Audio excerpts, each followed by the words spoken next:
64 coders. Burn up fire and drown drops of water. Son, I told ya, got them bangs like Goya.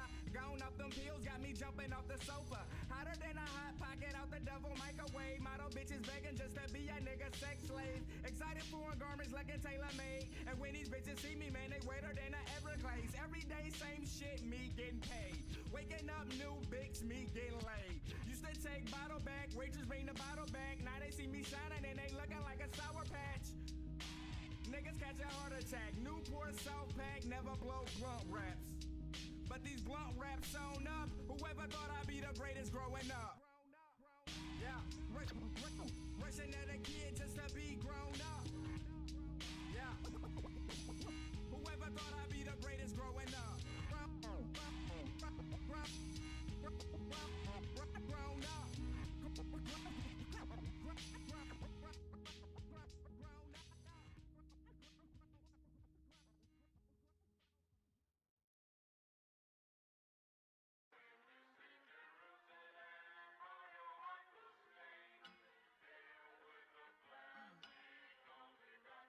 Y'all niggas got me hot. Yeah. Niggas got me hot. Yeah. Yeah. Said. Hey.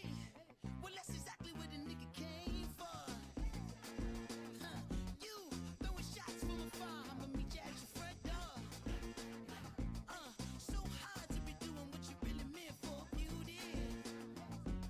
But don't I make it look easy? Don't I make it look good? Hey, now you drank up all my liquor. Come on, what I'm supposed to do now? And you talking all that shit. Now come on, you gon' have to back it up. If I get too high now, sugar, come on, I might never come down. I might never come down.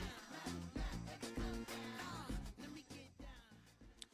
Good morning, everyone. Welcome to Samsung 837. Please take your seats as our program will begin in 5 minutes.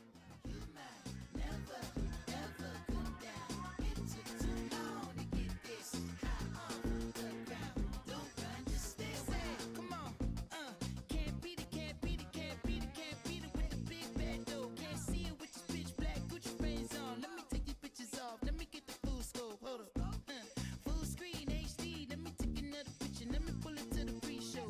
Whoa, cool beans, that's a whole lot of reefer. Let me help you with the pre-roll. You drank up all my liquor. Come on, what I'm supposed to do now? And you talking all that shit. Now come on, you gon' have to back it up. If I get too high now, sugar, come on, I might never come down. I might never come down. No, let me get down. And you might not ever come down. No, wanna get down. And you might not ever come down. Let me get down. Come on, you might never ever come down. It took too long to get this high off the ground. Don't run, just stay wild. You might never ever come down. It took too long to get this high off the ground. Don't run, just stay wild.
Hello again, everyone. Please take your seats at this time as our program will begin shortly.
Good afternoon, everyone. Please welcome to the stage from Samsung, Chris Langlos and Ivy Cho.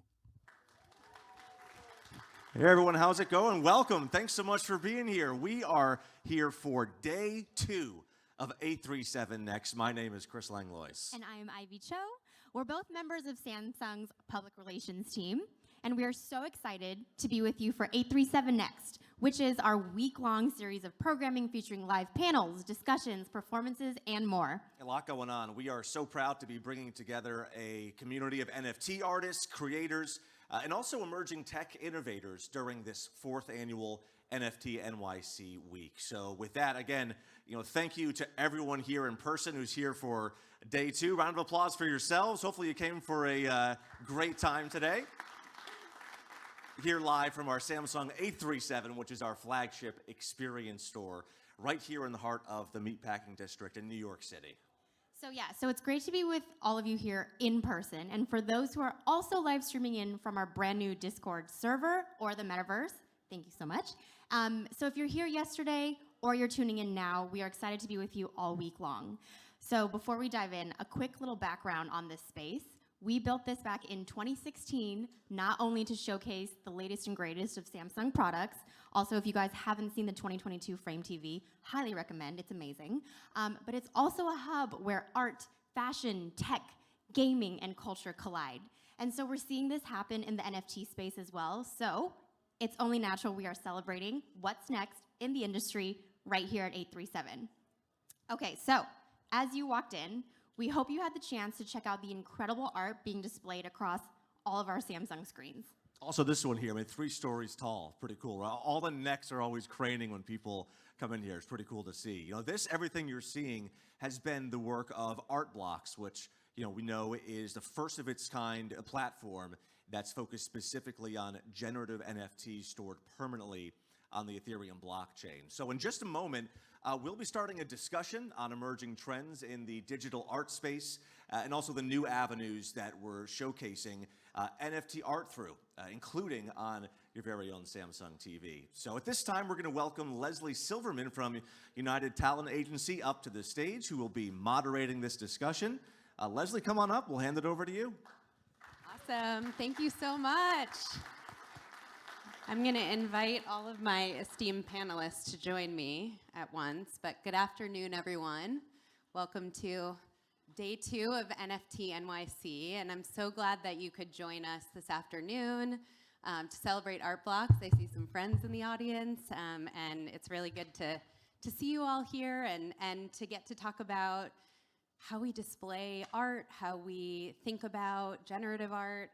So I'm going to briefly tell you a little bit about myself, and then my panelists will do the same, and then we'll jump into some questions. And we saved a bit of time at the end for a Q&A. So start thinking about your questions now. So as introduced, Lesley Silverman. I'm the head of Web3 at United Talent Agency, which is a traditional talent agency in Los Angeles. And my background is in art. And so I joined UTA 7 years ago to think about how artists transition into the broader media business. And it's such an exciting time to be thinking about how Web3 artists, Web3 creators also think about the broader media landscape. And so I feel really fortunate to be able to be here and to work with really amazing individuals like the three people who joined me on this panel. So I'm going to turn it over to Erick and then Sophia and then Avner to just tell you a little bit about themselves. Hey everybody, thank you so much for being here. Thank you, Samsung. This is awesome. My name's Erick. I'm the founder of ARTBlocks, a platform for generative art. It's a long-time hobby that came together into something much bigger than that. And the reason that it's gotten so much bigger than that is because we work with an incredible team of people. We have an incredible group of artists, and we have an incredible group of collectors that seem to be interested in this, what I thought was a pretty niche little thing, but has appealed from a community standpoint to a much broader spectrum of people. So yeah, thanks for having me. Yeah, it's cool to be here with you guys. My name is Sophia Garcia. I am a curator and an art dealer, founder of ARTXCODE. I am also on the curation board and selection committee for ARTBlocks. And yeah, I'm excited to talk about all the things regarding generative art. I'm Avner from Samsung. I wish I would get that hat because it's like the lights or shades. If you have an extra hat, a squiggle hat, I'll take one. Just throw it down. Yes. So I run product and engineering at Samsung Services here in North America, and working on a variety of services, but very relevant to here is the art store on our frame. It's really exciting to be in this space, I will say, because when this space opened, it really was at the cutting edge of translating. Oh, here comes the hat. Beautiful. Love this community. Ask and you shall receive. This space is really helping to translate like how we think about digital art in spaces, and so we're going to talk about that a lot today. So the topic of today's panel is NFTs, screens, and the art experience, the evolution and future of digital art display. So visual art is one of the defining characteristics of our experience as human beings, and art has always been integral to our lives. With rapid technological progress, it is only natural that the art world also benefits from new tools. And so in discussion with these leaders from the NFT and art worlds, we're going to understand the current environment for NFTs as well as its evolution and future. Tall order, but we will get there. So I want to just set the table. What got each of you started in the NFT space? What was that first moment of inclination? Erick, I'll start with you. I was browsing Reddit and I found a link to the CryptoPunks website and an explanation from Larva Labs on this concept of claiming this digital thing. It blew my mind. I spent the day trying to claim a bunch of punks and I haven't looked back since, so yeah. I kind of serendipitously fell into NFTs in 2019. At that point, I had been really into generative art. I was putting on exhibitions, and the first one that we did in New York, OpenSea was sponsoring, and we decided to experiment. And with Dmitry Cherniak, actually, he minted his first NFT at that moment. It was one of the pieces we had been exhibiting, and it was fascinating, I think, at that point to really find a collector who had zero interest in owning a physical copy of the work, and that honestly led me down like the rabbit hole from there. I had a very idiotic start with NFTs, so Fred Wilson told me, you should really get those CryptoPunks. And I said, I don't get it, never mind. And yeah, and I have that streak of wise investment has stayed strong with NFTs ever since. I think a lot of us share that experience, so just don't miss the next one. Next ARTBlocks drop. Okay, so what, in each of your opinion, what is fueling all of this excitement? I mean, it has been a whirlwind couple of years around NFTs. Like, I would say the past 18 months have really felt exciting. So what is fueling that? What is driving people to collect? What is driving people to talk, sometimes favorably, sometimes critically, about this space, in your opinion? So, Erick, you want to start? I think there's a lot going on. I think one of the most important things, obviously we live in this world of generative art, at least at ARTBlocks, but it's this elevation of the digital medium as a whole. And to me, this represents anything that's digital first. So photography, generative art, anything made with Procreate or Photoshop, anything that's a video. These mediums have historically had a harder time getting recognition as art. You know, the idea that I would buy a photograph and it would come as an attachment from a gallery, like, it just makes me want to cringe. Now there's this experience of ownership that's very different, and that has elevated on so many levels. Generative art specifically found a new way of distribution that enabled a lot of people to have a broader conversation, and that even further kind of elevated the entire medium of, I think, digital art as well. I mean, there are a lot of different reasons why we can always talk about, for better or for worse, the Beeple sale brought a lot of attention into the space. But there was a really nice period, I think, before that even happened, that a lot of people were congregating online, and there's a really wonderful community. Especially ArtBlocks is perfect example of that. The ArtBlocks Discord is going at every single hour, every single minute of the day, people just talking about art. And so there is very much this financial instrument there that people look to, but those people tend to get weeded out rather quickly. And those with kind of more pure intentions, or at least having fun with their friends, kind of trading and sharing what they're doing, I think is really the backbone of what's going on here. Yeah, you know, the early days obviously were people with passion because there was no money there. Then came the people with the money. Now the people with the money maybe are going, I don't know. But I assume this is here to stay because digital art is something that evokes emotion like other forms of art, so people will always value it, and we just need to make it easy for people to get access to it. And then, you know, I don't think there's any reason to worry long term, even if right now the portfolios look terrible. You buy what you like.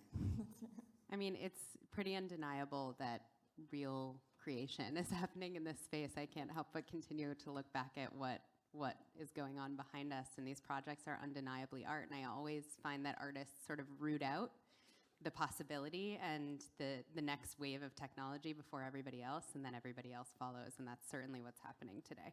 Okay, Avner, I'm gonna turn it over to you just for a moment to talk about, so what, we're here in the Samsung space, you know, ArtBlocks is adorning the walls. What are Samsung's ambitions for the NFT space? How are you thinking about it as a company? So this is an off-the-record event, right? So we're just streaming into the metaverse. nobody's there. But there's just a few friends there. Yeah. So, you know, being a company that makes screens, big and small, obviously for us, digital art is an exciting opportunity for those screens to display more than just Netflix. So, you know, we've had the Frame TV for now 5 going on 6 years. It's an amazing display for art in general, and now for NFTs. I mean, if you're spending, you know, 5 ETH, 10 ETH on a piece of art, or 0.1 ETH, or you just got it, doesn't matter.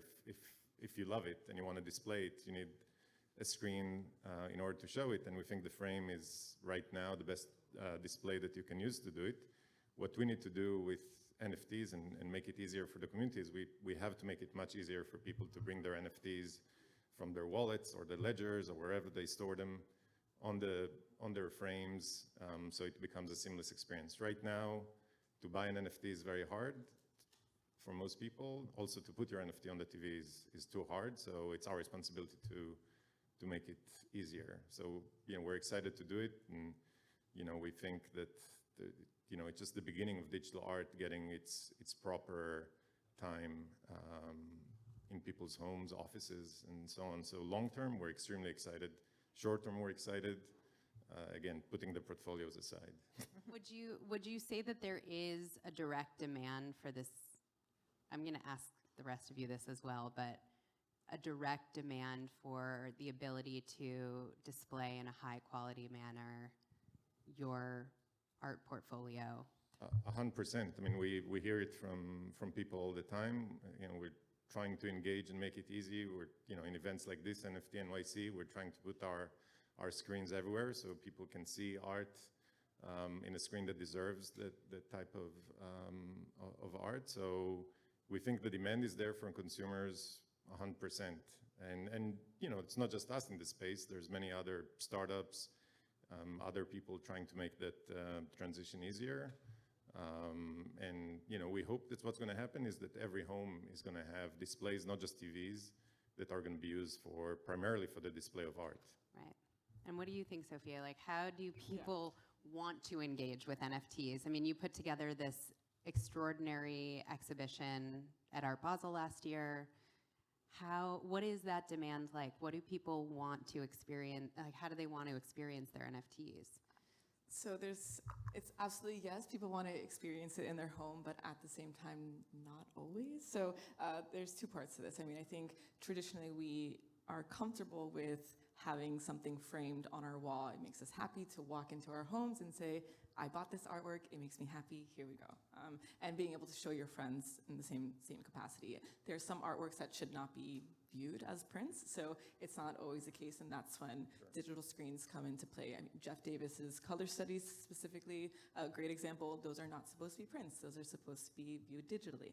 On the other side of this, there's also, I think, a rise of digital galleries and just the way in which collectors engage with their community. So instead of having someone come to my house and I show them my collection, I can set up my cyber gallery, set it up however I want, post a link on Twitter and say, hey, look at my gallery. And people can comment, wow, sick, like that's a really great collection you have there, or whatever it may be. So I think there is, two different ways in which collectors are trying to showcase their artwork, but we live in the physical space, and so that's not going anywhere. So also sell TVs in the metaverse. So That's right. You'll go into the metaverse, then look at a screen. That is a picture of a screen. Right. Yeah. Right. Just really quickly, Sophia is sort of like a translator of artists into this physical realm and the idea of collecting art. Are there best practices yet for displaying NFT artworks? Is there a one-size-fits-all solution? How do you think about that? I do have a set of best practices for myself. When it comes to showing a digital screen for the most part, and if you wanted to at least mimic a frame, I create custom frames to pop onto the screen. That's like a very small thing. Wire management, for the love of God, wire management for anyone handling an exhibition. Just wire management is so important, and it just takes a little extra effort. It makes all the difference in the world. Also paying attention to the aspect ratio. So it is difficult, I understand, to find square screens or screens that have the ratio 4:5, which I think Fidenza's that ratio. There are a few different projects like that. So really working with the artist and to export it in a way that makes sense for the screens. It's always a dialogue with the artist, because at the same time, Casey Reus's work century, it's a circle. It does not make sense to have it in any type of screen. And so I reached out to him and I asked him, how should I think about presenting this? And he told me, make a circular, piece of wood and project on top of it. And I was like, oh, yeah, that makes all the sense in the world. And so that's what we did. It's always a dialogue with the artist, but attention to detail and just making it look complete and intentional, I think, is very important. I think that's going to be really important, too, as the space evolves, being an artist and having a voice and an opinion about how your work is translated to a larger format so that more people can view it at once, and getting to work with interested partners like Samsung seems like a really cool opportunity. All right, Erick, you just got back from a whirlwind, well, it just never stops, the whirlwind tour. So in addition to being the founder of ArtBlocks, you are a creative, and you love art, and you love making art. So you just came back from Art Basel. What is the word on the street about NFTs more broadly, and how are people thinking about, or how are you witnessing people think about this idea of collecting and then displaying digital art? Well, yeah, there's a lot there. The word on the street in art-forward fairs is very different than even what we saw in Art Basel in Miami, because Miami kind of felt like it was taken over by NFTs. And so for the traditional art collector or the contemporary art collector, there was almost like a tension there. Whereas at Art Basel, there was a decent amount of NFTs, but they weren't front and center. Like if you went to just go look at art, you could actually just look at art. And it just might so happen that some of that art was an NFT, and that was great. But it was just more peaceful. And I think that the traditional art world probably has had a bit of a intense experience with NFTs in general. Last year was a, complete and absolute, I'm not going to use Drinking from the fire hose. But yeah, and so, I think that there's room for there to be these like really nice fairs and conversations that don't involve just talking about the technology, but talking about the beautiful art that is powered by the technology. So in Art Basel, I made a point to not say the word NFT, and we talked a lot about how, I then actually wrote this whole tweet thread and specifically did not use the letters NFT in that tweet thread. And when I finished that thread, I felt actually like this weird moment of like, are we slowly, and this may not appeal to the typical degenerate, like, that I consider who I am, as someone that has now purchased almost 3,000 art blocks pieces, like the degeneracy is there regardless of whether I'm just talking about art or not. But it may not be super welcoming to hear this, but eventually the value of the object should be the content that's in it, with a very small amount of that value, yet an important part of the value, being assigned to the technology that underlies it. So a NFT that represents a work of art is objectively a higher quality digital art in the sense that it shows provenance, it shows proof of ownership, it doesn't get damaged when you move it from one place to the other, and there should be value, but I think that value should be 5%, not 75%, which is kind of what we experienced last year. And that might be a little crushing. We're at an NFT conference at an NFT week in New York, and but ultimately we should be allowed to discuss the technology because the technology is amazing, that's why we're all here. But it has its place in the world. And you don't have companies that sell canvases at Art Basel when you walk in being like, look at my canvas, and mine has better texture. And you don't have paint companies at Art Basel. These are the tools that creators use to create art. You just have art. And I think as the industry shifts towards really just having a conversation about art, it's something that Art Blocks consistently has been crucified for, and I'm still unfazed at that. We really have just been out there saying, look, buy it because you like it. Like, we love art here. We have artists that really love art here, and we have collectors that really love art here. And I think that is slowly not becoming like the unpopular opinion. I think, especially coming from Basel, I think that was a more popular opinion. It's buy it because you love it. On the display conversation, this is interesting too, because I actually don't work for Samsung, even though it might sound like this after this conversation. But I was at 3 different experiences in Basel, and it constantly comes up, like, how do you display your NFTs? With the advent of kind of this elevation of digital art, we've created this other monster, which is we have our NFTs in MetaMask. And again, like, I have a lot of them in my MetaMask, and sometimes it's really hard to kind of display them all. The Samsung frame this year was released in a matte finish, and I've actually been exploring frames and digital frames way before I was even exploring the technology of NFTs, and to me, the Samsung frame in a matte finish is just, that's the end. Like, I mean, maybe one day it'll have an 8K screen, but I mean, at this point, we're not even ready for that yet, and we have now reached, in my opinion, the pinnacle of just like the display. Now, with Art Blocks, we have created a totally separate monster, which is we want to see the pieces live and interactive and all these kinds of things. And I think we leave it to innovators like Samsung to try to kind of help figure out how we do that. The last thing I want to say, which is kind of weird maybe, but I have this kind of dream with as many NFTs as I have. A lot of people in this room have that many NFTs, and even if you have 100 NFTs, like, you don't have 100 walls in your house where you have a screen. Here's a pitch to you, sir, that you have these virtual galleries, you walk up to the screen, it's just showing the piece that you selected, you double click, and then it just opens up to this 3D metaverse. And all of your artwork is displayed tastefully and in a curated way within this metaverse. You literally walk towards it by double clicking the screen or something. I don't know about the fingerprints, we'll worry about that later. And then you get to the work that you want to display next, and you double click that work, and then it zooms out and it's your full piece, right? And so all of a sudden your house, you can have a 500 square foot house, but you could literally house 3,000, 5,000 works of art.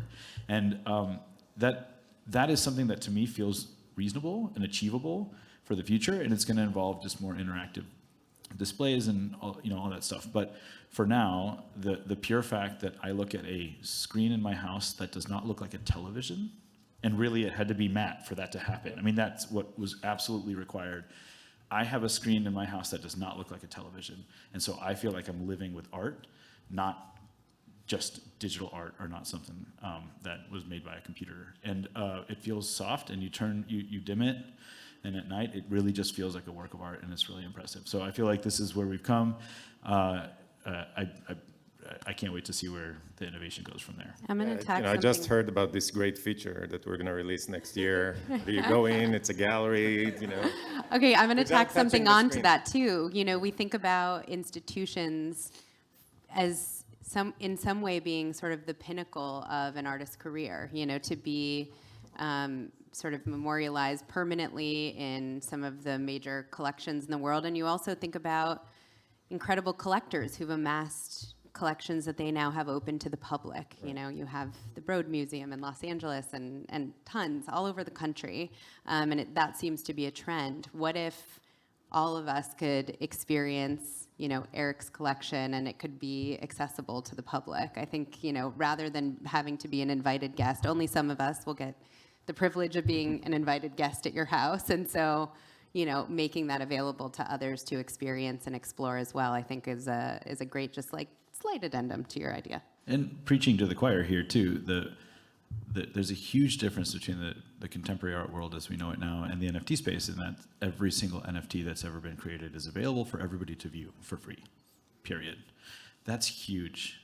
That is a huge way for people to, and it's in its original medium too, right? I mean, yeah, maybe there's scans of every Van Gogh and everybody could maybe go to Wikipedia and see all those, but this is in its native way. It's being viewed, if it's interactive, it's viewed as an interactive piece. This is significant. This has never actually happened in history, and the inclusivity and like the imagination and the inspiration that creates is going to lead to all sorts of new innovation, which I can't wait to share my collection with the world that way. You, Erick, introduced this interesting challenge, which is how do we talk about what it is that we're doing here? I imagine most of the people who are here are not brand new to NFTs, unless you are, in which case, welcome. But how, this idea of not talking about NFTs as the underlying technology and really just treating what we're doing as art. Do you, I guess this is a two-parter, but do you think that the idea of having great technology that can translate this art sort of takes some of that guesswork? I know I've been asked the question many times, well, what do I do with it once I have it, right? Like how many people, I don't think there's a single person here who's involved in the space who hasn't been asked that question. So what are some of the ways, I want to hear from each of you, what are some of the ways that we can think about sort of moving us out of this focus on kind of the underlying nuts and bolts of what this is, and having us think more expansively about just accepting digital art broadly as a really exciting space to just be in? Erick, you sort of answered it, so I'll let Sophia start this one off. I mean, I think a lot, so what to do with your NFT, it's a loaded question in a way, because again, kind of what I spoke about before, there are different ways to do it. But I have spoken to collectors, and I think this is an interesting side that now our interiors are going to change. So there are collectors that I've spoken to who are rebuilding the interiors of their homes to be able to cater to screens, and so that they can live with their digital art collection in a meaningful way for them. And I think that is really important. And then just something that I wanted to touch upon kind of into your last question in terms of private collections and so on, and because I think it's important. I think we see a lot of people come together and build kind of like online museums so they collect the best of the best art and we can take a look at it. But I think it's also really important to think about what it means to be a steward of digital art and what it means to really take care of it, what it means to look into conservation for digital media, even if it is on the blockchain. I don't know, you said that, and like I had a lot of different just like critiques to that entire thought, and in a good way. I think it strengthens a lot of what we're doing here. I think looking at an organization like Rhizome is a really great example. They have gone and like conserved pretty much all like net art like when that happened in like throughout the early 90s and so on. So and probably before. So yeah, I kind of went on a tangent there going back, but I think all of those points are important to think about. Well, I imagine people are going to look to you as a steward as well, and people within these institutions, because there are questions that we're trying to answer. Like, how do institutions not only collect but conserve digital work? And so I think that's really interesting. Avner? Discovery, I think, is going to become more of a challenge. As Erick mentioned, it's all out there. So the question is, who curates? How being able to browse galleries, individual collectors. We have a curator at Samsung that works on the art store, but could be infinite number of curators. You just need to be able to discover them, and I think algorithmic recommendation discovery are also going to be part of it. Very similar to what we see from a Netflix or a Spotify, but just an infinite amount of content. So I think it's going to be extremely interesting to see how people are going to discover art moving forward. And in terms of NFT, I agree with Erick wholeheartedly. It's like when somebody releases something on Netflix, they're not a Netflix artist. They're a movie maker or TV show maker. That's right. Right, and same with art. So we got very obsessed with the underlying text and the underlying business models. I think the business model is exciting, and I'm sure there's going to be a lot of innovation around that too. But yeah, it seems like we're repeating ourselves. But it's the art, stupid, I guess. It was a good distraction, though, to prevent people from wanting to get in who didn't want to fight to be here. I want to add one more thing, which is another maybe unpopular opinion, but I'm coming back from Basel with a bit of a refreshed kind of idea of what we're all doing here. And I don't think my passion for the technology can be undervalued, right? Clearly I love this tech. And so I'm not downplaying the tech, but I'm upplaying the art here. I think for there to be a true decoupling, please don't kill me for saying this, I think that we need to maybe stop buying art in Ethereum, in another highly speculative underlying asset. And I'm not saying that's going to happen on our blocks anytime soon, okay? But for example, one day you're browsing a Samsung frame and you get to mint a piece of art and it just gets billed to your account. I know it's not buying it with Ethereum, but that user experience is actually, for the rest of the world, accessible and more mainstream. And so that day that you buy something through your TV and you're going to get billed, $100 or whatever it might be, that day the price of the art is actually not also coupled with another highly speculative asset. And that highly speculative asset is intended simply to operate on the blockchain. That's generally what the purpose of Ethereum is so that you have the gas or the transaction fees to be able to operate on the blockchain. Of course, we have a lot of fun doing all sorts of other stuff with it.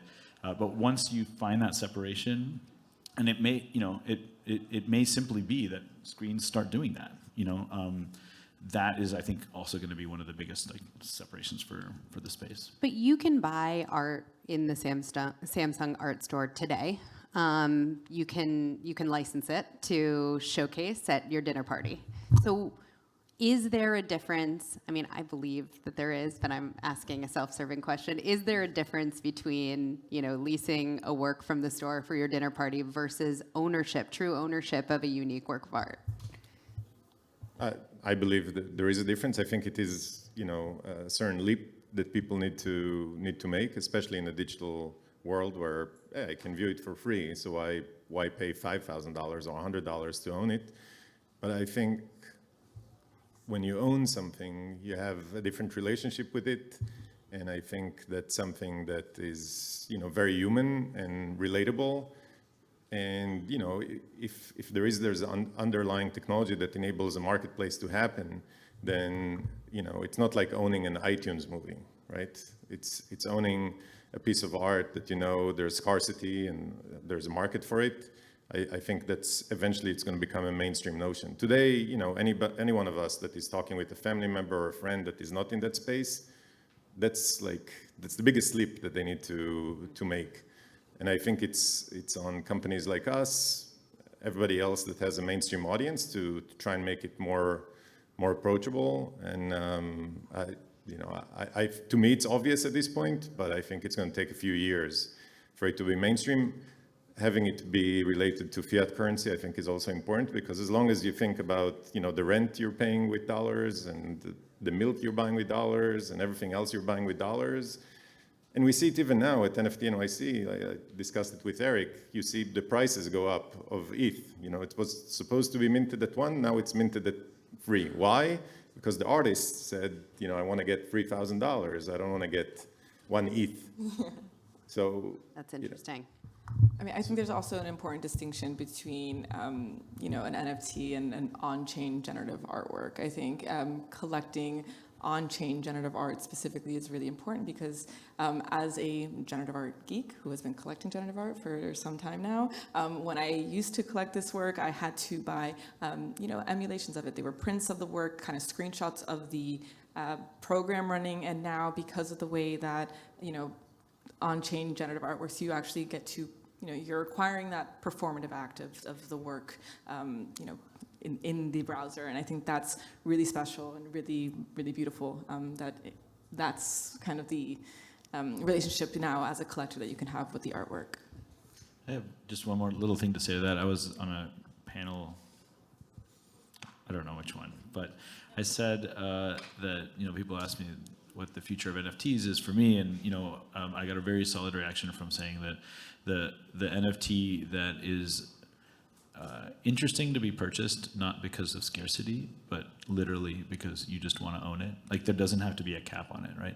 And so maybe this NFT isn't $100 or $10, maybe it's $1, maybe it's 50 cents. Maybe an artist can actually be incredibly successful writing an algorithm with an addition of $1 million for $1. And I say addition of $1 million, technically Artblocks has like a technical smart contract limit of $1 million, so let's use that as an example. And so when you're at home and you have your Samsung frame or whatever, you know, like ability to purchase directly from the TV, and we're no longer considering the price of gas because we're going to be operating on an L2 or some other blockchain. You know, I can see that even if there's no scarcity, I can see myself being interested in spending $10 to mint 10 $1 pieces of generative art that are instantly displayed live in my browser, interactive, maybe with some little surprises inside. Without being concerned about scarcity, simply because I just want those on my TV screen.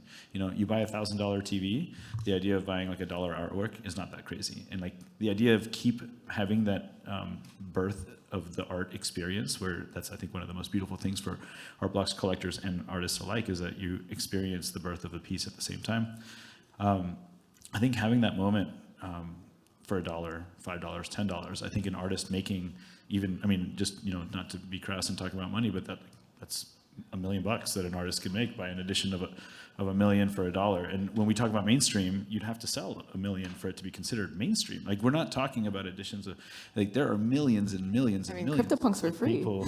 What's that? CryptoPunks for free. CryptoPunks for free, exactly. So I think that that's something that's going to be really exciting for me, is to see that first NFT that people purchase for the purchase. Zero scarcity conversation. And I think the tool, the mechanism, and the platform for that is going to be you hanging out with your kid. I mean, there's this piece called Geometry Runners that we did on Artblocks, and literally, like, I put it on the TV and my kids start doing cartwheels and somersaults in front of the TV. Like, they freaking love it. And I can totally see being like, my kids being like every night, being like, Daddy, let's buy another $1 NFT. Like, I don't think that's that unreasonable. And that has zero to do with scarcity. That just has to do with like the joy that the piece brings out. And I think we're getting to be able to think that way as we start assigning more value to the content than to the technology, and I'm excited to see that. I think that also raises the bar for the individual artists. You and I originally bonded over the fact that the first time we both saw CryptoPunks, we were like, why do I want that? You know, I just want it. And I think that part of the conversation between artist and collector is that, right? It's that you see something and you want it. And then also, I mean, the great thing about Web3 is sort of the disintermediation between artist and collector. You know, you can buy something on Artblocks and you can ultimately, either through Discord or through Twitter, reach out to that artist whose work you've collected. So as we abstract away some of those early questions of like, well, what is it anyway? And what is the technology? And how do I display it? Clearly, we can display it beautifully. None of us can stop from turning around and just seeing this like parade of beauty behind us. And so The challenge then, of course, is issued back to the artist and to the creator. Erick, I hope you're listening. You know, like it's we gotta like we're gonna raise the bar and have to continue to innovate and create things that inspire people to want to own them and to want to have a relationship with their artists and support their career. And that just takes us back to the old guard of the art world, which is patronage. So, you know, one of the biggest critiques of the art world is that the barriers to entry are high. You could walk into a gallery and be ignored. So I think, you know, before we go into questions from the audience, I just want to ask a couple more questions. And the big one is, how is this space, and maybe you disagree, but how is the NFT space democratizing art? You want to start, Erick?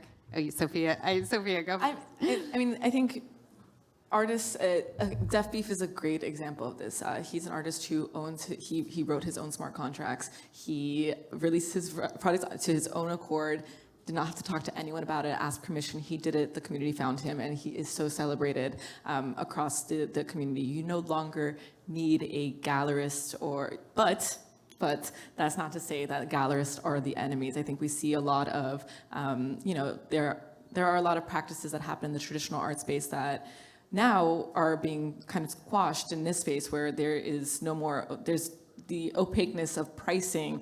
It's very clear. You can see how much someone spent on an artwork, or you can at least check their wallet, see if anything went any which way. But yeah, I mean, I think there's just a lot of different ways in which the artist can completely own their career. And that's not to say every artist can come out, write their own smart contract, release their project, and someone's gonna run to it and say, this is amazing. I think the art also needs to be great. The concept needs to be great. But if you are a great artist and you are communicating effectively and getting the work out there, your collectors will find you, your people will find you. And you can do that now, instead of kind of trying to just go up to the street corner and say like, hey, like, buy my paintings. Now it's kind of this large space where you can speak to and people will find you. I think the reality for artists right now is a great time, or maybe it's, you know, we're already beyond that time because it's starting to become crowded. But, you know, like, if you want to start now on YouTube, it's very hard to be discovered. And the same is going to be with digital art. So there's still going to be, even if the platforms are completely open and decentralized, getting noticed is going to remain a major challenge. And the way we see people innovate in getting their name out there on TikTok or YouTube or Twitter will be the same. You know, to be a good artist, you need to create art that people connect with, but then you also need to be savvy on marketing, or work with somebody that's savvy on marketing, or be connected to a gallery or a curator or a trusted source that's going to help you get noticed. So I think that's going to be the reality as the market opens up. You know what, I'll just interject, and then I'm going to turn it over to you, but I'm so encouraged by the fact that the OGs of the NFT space, I mean, Erick, you created a project, and then you opened sort of the format of that up to a whole world of creators. And so the responsibility, as like you said, the idea of being discovered will be more challenging. The opportunity for the OGs is to identify the new talent and help bring them on board. What were you gonna say? I think that's super fair. Well, I was just gonna add to that and just say that, you know, this is happening very quickly, and there are little baby steps that can be taken. And I think one really important step here is, even as, for example, the gallery enters the space, because to Sophia's point, anybody with creativity, I mean, like, for example, Def Beef is one of my favorite artists as well, and he's someone that has literally blown me away every step of the way. The noise is getting so much crazier in this space, and so I don't think that the gallery exists for the reasons that a lot of people in the Web3 space think it exists, and you're going to start to see that more and more. The gallery, the curator, the advisor, the other artists that champion their fellow artists going up is going to become critical in this space as it gets noisier. But the baby step here that I think is really interesting is that, you know, the technology can actually democratize access to the art. For example, we're working with a very high-profile gallery called Pace. They did a drop today with a Dutch auction mechanism. You know, in any other world, the gallery would be gating the access to that piece. And yes, they gate their own artists that they represent. ArtBlocks, unfortunately, started out as this like beautiful open platform for anybody that could make a triangle on a screen to put art out there. And unfortunately, we have not had the bandwidth to be able to continue that way. Also, we are just so proud of the incredible art that's on the platform that we want to continue to elevate that and make sure that those artists are nurtured in their careers. But you know, in any of those drops, you can acquire the piece sitting in your living room. And that wasn't the case before. So there is a democratization happening simply by the fact that in the green room, I was able to buy John Gerard artworks, someone that I've looked up to for a really long time, on my phone, preparing for this panel. That's not your traditional art world approach. And so this is the hybrid, where we are providing tools to democratize access to the art, but we can't ignore the fact that that we are going to need to help getting through the noise as creators. When there's 4 trillion NFTs, like, it's just not going to be the same, and we are going to need maybe not the same channels, but similar channels to help artists be known. I think that's great advice. So I'm going to wrap our conversation with any words of advice you have. I mean, we're in a challenging time in the financial market. It's what people are talking about. Is there advice that you have either to artists or to participants in this space about where to go from here? How do we continue to build? I mean, I just look at it really from this macro level. 100 years from now, taking a look at this right now, the market, everyday market, it doesn't matter. I think what's happening right now is just so culturally significant and important, and so much has opened up for artists and creativity, and just keep chasing that, keep having fun, and yeah, it's really it. Excellent advice. Avner. I think it's as long as the art is tethered to ETH, it's a very speculative buy for people. So I can see why. We have 2 in that column now. Right. So I think it's it's going to remain a challenge in the short term until things stabilize realistically. But I wouldn't take advice from me on buying NFTs because I don't have a great track record. But I think if you see something you love and you have the discretionary income and you think that's something that you can afford, then go for it. I know many people made very irresponsible decisions on both crypto and NFTs, and for some people it's real pain right now. We can't ignore it. So I hope this dose of reality is going to actually help create more long-term stability for the industry. But my biggest advice is you can look at my wallet, just ignore anything that I'm due, and I think your track record is going to do well. I would just say that I think people need to be patient. This is just the beginning of something that is a technology powering the art. And so be patient, be true to your form, to your art form. Don't treat your art like a poker chip, because that's the way that everybody treats NFTs. Like, that doesn't mean you have to treat your art that way too. And then collectors not treating art like a poker chip also kind of helps the artists psychologically feel like they're creating something of impact and value. But yeah, patience. I mean, over time, we are going to see incredible work, incredible content, incredible passion for what is being built in the digital world rise to the top. And if you're around to watch it happen, you'll spot it, and you'll be able to participate in that. Really inspiring from all 3 of you. Thank you.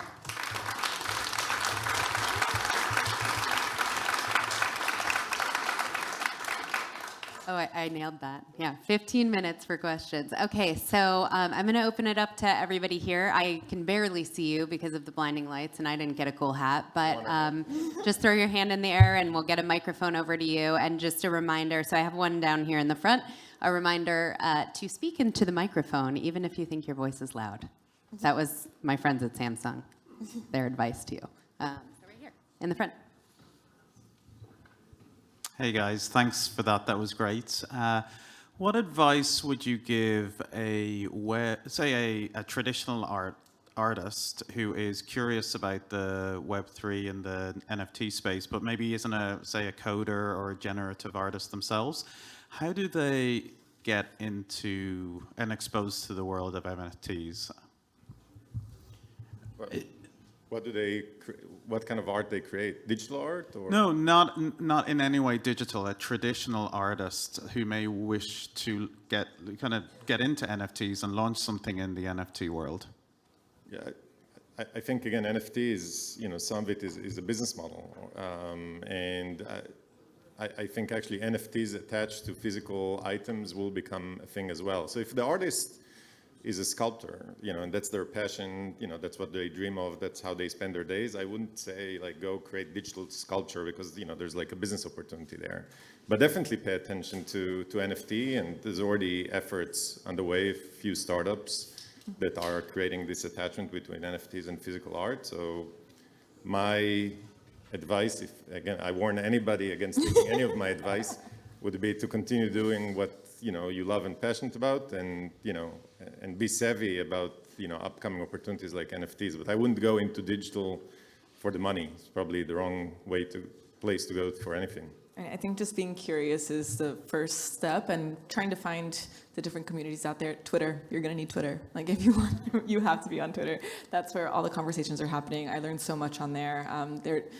Discord, I personally can't keep up with Discord, but it's another place where people go in and are chatting all the time. But kind of what you were saying, I mean, the coupling of physical works with NFTs is pretty prevalent.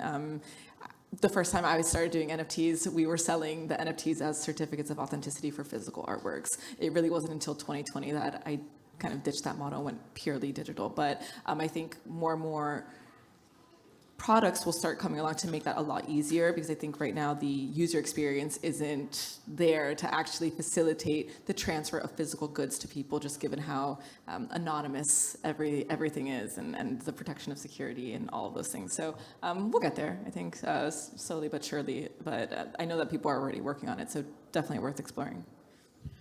One more thing, you have an awesome shirt on. There's a parallel here between people inside the crypto space, inside the NFT space, that are already creators, and then also people that are maybe in an art that might be inherently incompatible in the current way that you're experiencing the NFT, and that's that people like to chase shiny things. A lot of times, people ask, what are the reasons that ARTBlocks chooses to partner with some people over another, or do things with one person over the other? And the answer for me is very simple. People reach out and they're like, how do I get in on that?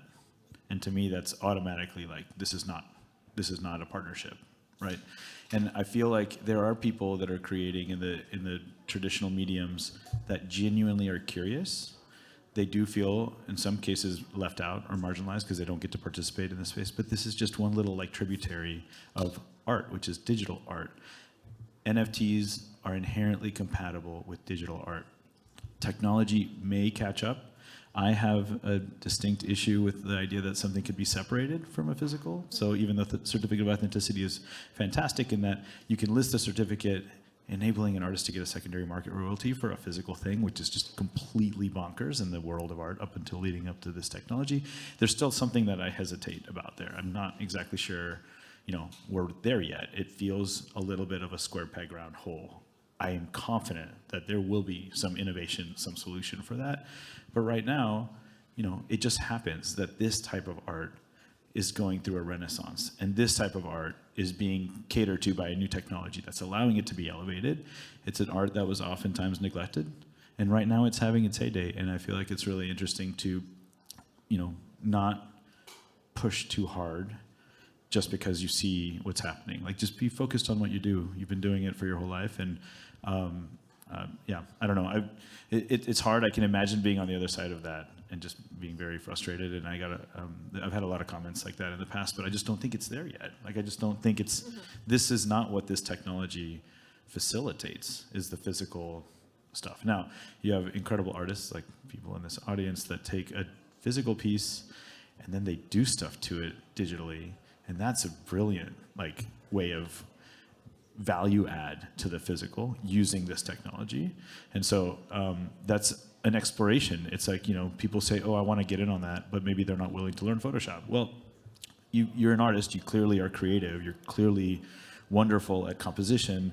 What would your hand do in Photoshop or Procreate? What happens when you take your sculpture and then you bring it into the digital realm, and then you add that creativity to that physical thing?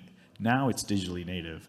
now you're doing something that you couldn't do in the physical realm, and now it's compatible. So I feel like people can innovate. Instead of thinking that they're missing out, they can also think, oh man, this might be an opportunity for me to learn something new or just open my horizons. And that's what I encourage people to do, is to just kind of think outside the box a little bit. Yeah, awesome. Okay, Kevin. And then we'll pass it down to the gentleman in front of you. How do you think that we move beyond the web browser as the execution environment for generative art? I mean, it's a great question. But I think the fun part, I think we've upgraded to having the browser be kind of like that main place, because that's where we can all interact. I think the coolest part about the browser being being the canvas is that it's a place where we can all see it in an accessible way versus having an applet that just lives on your computer. But I don't have the best answer for you, unless we have screens that can kind of do that for us in a really sophisticated way that I'm not. But yeah, that's. I think this is another thing to add to your to-do list. Yes, yeah, we actually discussed it internally, because obviously having a video capture of the process of generating the art is not the same as seeing it happening on the fly, and and for things to change in front of you. So I think it's very doable from where we sit to enable it. We just need to prioritize it and make it happen. Yeah. You are going to see a lot of innovation in this space. WebAssembly is something that can allow compiled code to be, but there's already all sorts of uncertainty in general with where things are going, and permanence is really important to us, and WebAssembly just kind of adds just a little bit more of like a discomfort zone there. It can be fully immutably on-chain and be C++. It could be fully immutably to the same technical quality level of an ARTBlocks piece is now, and be Python, C++ compiled code. There is something that's very important to me, though, that if I'm looking at a ringers, and I know it's a static image, but I know I'm looking at the code, it is more meaningful to me, even though it looks identical to the rendered image. It is more meaningful for me to look at a ringers in my browser that is being rendered. And that is not going to apply to 99% of the population. So we can definitely move on. We can definitely move on from that. Like that's just going to be like the true, real like nerds in this space. But to me, that's still meaningful, and to me, that's part of the narrative and the conversation that we're trying to say. But we will absolutely explore, because when you have artists that make incredible things in other languages, it just feels like we're missing out as a platform, specifically ARTBlocks, from some of that art. The space has benefited, though, that there is no new technology required in order to put a project out there. And so the speed that we've all been, experiencing over the past year and a half has really been that. It's just, shine a light on something that's already happening with tools that are already available, and look at what happens. We're sitting here in this space where, when it opened, there was this Kenzo Digital piece where you could literally experience your Instagram account in the corner. And my dream was, like, one day a UTA client will get to exhibit in this space, and here we are with ARTBlocks. So it's pretty incredible. Like, we can't, hate on the tools that have been just available to us to create in this space. And it's, I'm excited to see what's next, but still, it's working. This gentleman right here in front of you, yeah?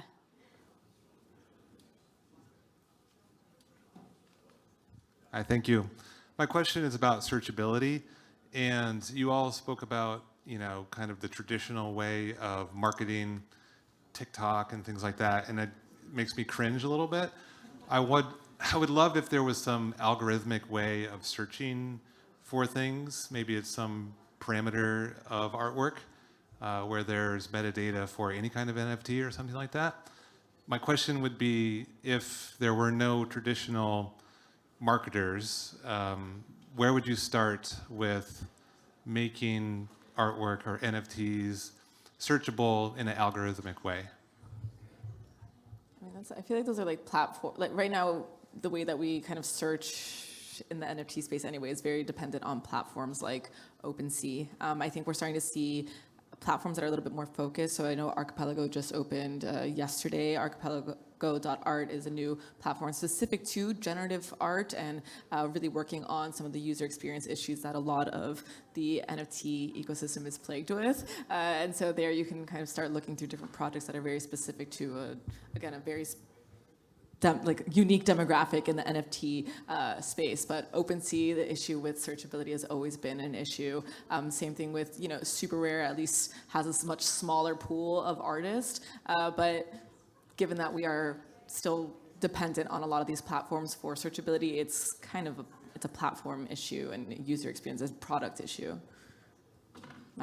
We've talked about this too, curation and critique, right? This opportunity for people who have an eye and have critical things to say about art. I think they're welcomed in this space too, and I think a lot of times we determine what's valuable from an art perspective by looking at how museums are treating the artists and how voices in the art world are treating the artists. Yeah, and curation's been really important. That's something I've thankfully been able to do within the generative art space, is curate very small selections of artists that are maybe up and coming, people don't know too much about, showcase their work in a meaningful way, and it really helps. So watch this space.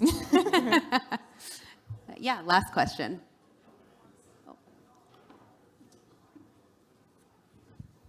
Hi, thank you all. Samsung, if I'm not mistaken, has a museum in Seoul, Korea. Would Samsung ever do an NFT museum in New York covered in screens like this? Maybe. I feel like I'm not in the right department to answer that question. But I hope this space actually where we're sitting at is actually a great space to have permanent display of NFTs and inviting curators to change it on a regular basis. So I think that would be a small potential start for us, and if that works, then maybe we could do more. I think we can also collaborate more effectively with galleries that want to bring artists in the digital space into their physical spaces. And I think we also need to look at new form factors, how we bring screens together, which, we need to provide maybe a better canvas for artists to work with, make it available in galleries, make it available for people at home. But I like the idea of the museum. We should do more of these panels because I'm getting all this roadmap stuff. That's great. We'd love to collaborate with you on that. I know a few artists, so. All right. Awesome. We have a minute and 30 seconds left. Do you There have was a just quick... one thing I really wanted to touch on because I just feel like it would be remiss not to talk about it. Feral is a really wonderful platform that brings in independent curators, and they curate their own shows, and it's typically with artists across the digital art space. And they just do a really wonderful job, and it's something that I definitely recommend taking a look at. It is not based in Ethereum. It's actually a completely different blockchain. Yeah, a Bitmark, there we go. And they're very much focused on artist and collector rights. And they're very intentional about the way that they do things. So I would definitely recommend checking that out in terms of searchability and finding new and established artists. Great. Do you have a very quick question? I'd love to bring it to you. Okay, close this out. Eric, question for Eric. Which one would you like to rather see? NFT living through long time and then your art piece being bought by one person in $1 million, or billion people without NFT buying it in $1? I feel like I can answer that for you. Yeah, 1 million people would be phenomenal. And yeah, I just want to spread, what I do to as many people as possible. That's without a doubt my goal in the space. And I feel like it's wonderful because I've been able to do that for my own artwork, but also we're pushing 200,000 NFTs on our blocks. Maybe there will one day be 1 million NFTs on our blocks, and that's 1 million people that get to collaborate in this space. So through my own work, through the work that we do with all the amazing people that work at Art Blocks, the artists, the collectors, we really are expanding to that number one day. Protect your squiggle sticker that you got when you came in. Thank you for being such an amazing audience. I hope everyone enjoys the rest of their week at NFT NYC. Really appreciate you sticking around and listening to us, and make sure that you follow all of these masters as they navigate their careers in the space. And I just want to turn it back over to the Samsung team. Thank you so much for having us. Thank you, everybody. Well, thank you so much. That was fantastic. Yeah, you know, guys. thank you for all the great questions from our audience. Pretty great stuff, right? Awesome. Thank you for being here. So we've got a lot more coming up this week as well, even including later on tonight, Ivy. Yes, so for those of you who actually are tuning in via Discord or the Metaverse, we are hosting a live commerce event with Walmart in partnership with Grammy-winning singer-songwriter Sierra. Yes, the woman who sings 1-2 Step. So that's later tonight here at 7 p.m. And please keep coming back. We'd love to have you. We've got events programmed all the way through the end of this week on Thursday evening. So yeah, thank you so much. Thanks for being here. We'll see you throughout the week.